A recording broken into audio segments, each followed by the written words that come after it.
లోక్సభ ఎన్నికలు దగ్గర పడుతున్న కొద్దీ బీఆర్ఎస్ పార్టీలో టెన్షన్ మొదలవుతుంది. లోక్సభ ఎన్నికలపై బీఆర్ఎస్ పార్టీ సరిగ్గా ఫోకస్ పెట్టలేకపోతుంది.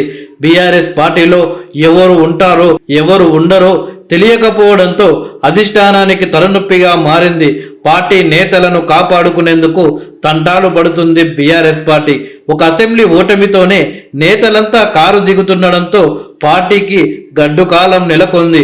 ఒకవైపు పార్టీ మారబోతున్నామంటూ ప్రకటనలు, మరోవైపు ఇతర పార్టీలతో భేటీ నిర్వహిస్తున్న నేతల తీరు చర్చానీయాంశమైంది.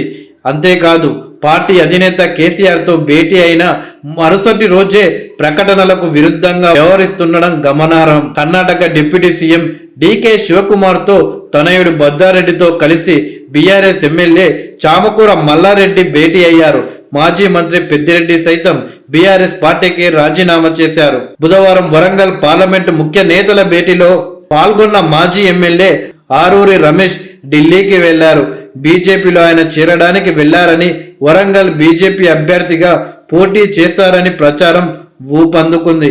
వీరే కాకుండా గ్రేటర్ కు చెందిన ఎమ్మెల్యేలు, ఇతర జిల్లాలకు చెందిన మాజీ ఎమ్మెల్యేలు సైతం పార్టీని వీడేందుకు సిద్ధమవుతున్నారని, ఇప్పటికే జాతీయ పార్టీలైన బీజేపీ, కాంగ్రెస్ నేతలతో చర్చలు సైతం కంప్లీట్ అయినట్లు విశ్వసనీయ సమాచారం. అయితే బీఆర్ఎస్ పార్టీలో కీలక నాయకుడిగా ఉన్న మాజీ మంత్రి మల్లారెడ్డి టెన్షన్ కేసీఆర్ కి పట్టుకుందంట. ఎప్పుడు మల్లారెడ్డి పార్టీకి రాజీనామా చేస్తాడో అని కేసీఆర్ భయపడుతున్నట్లు తెలుస్తుంది. మల్కాజ్గిరి పార్లమెంటు పరిధిలోని నేతలతో పార్టీ అధినేత కేసీఆర్, మాజీ మంత్రి హరీష్ రావు పార్టీ పరిస్థితిపై ఆరా తీశారు.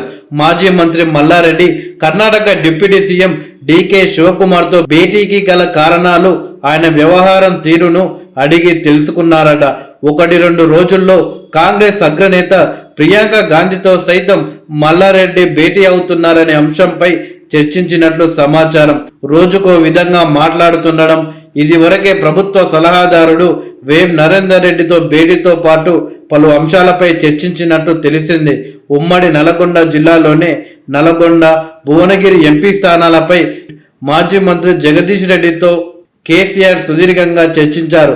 మాజీ ఎమ్మెల్యే పైల శేఖర్ రెడ్డి అంశాన్ని కూడా చర్చించినట్లు సమాచారం. ఇలా మొత్తానికి కేసీఆర్ గారు ఏ నాయకుడు ఉంటాడో పోతాడో తెలియక టెన్షన్ పడుతున్నారట.